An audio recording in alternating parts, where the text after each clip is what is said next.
мынау бізде Коверджек деген препарат. Бұл не үшін керек? Коверджек деген препарат негізі эректильді дисфункциясы, яғни мүшесі тұрмайтындарға ем ретінде осыны мүшенің өзіне салады. Укол түрінде салынады.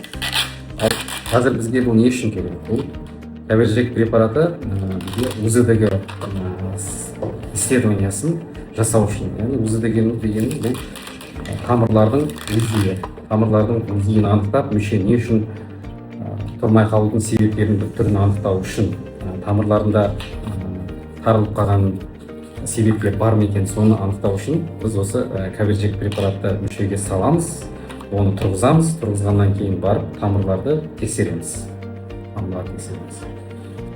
Өзінің бұл препарат арзан емес, қымбат негізі. Қаншаға алдың? 18 мың тұрады препарат. Бір ретке ғана тұрғызады. Ал бізде бұл диагностика үшін керек. Яғни тұрғызып қойып, мүшені тұрғызамыз да тамырлардың ағу жылдамдығын, күшін, өзгерістер бар ма, жоқ па, венозный утечка деген бар, соны анықтау үшін осы препаратты саламыз.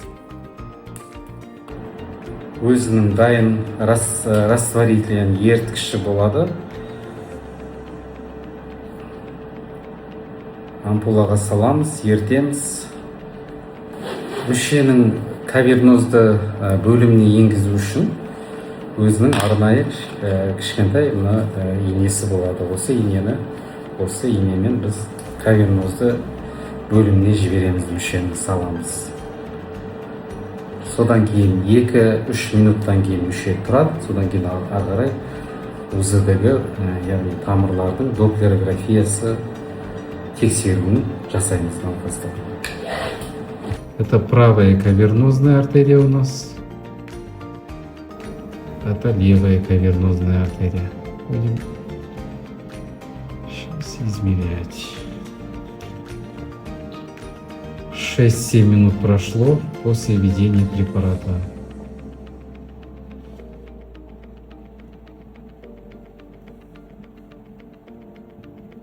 Начинаем с дорзальной артерии.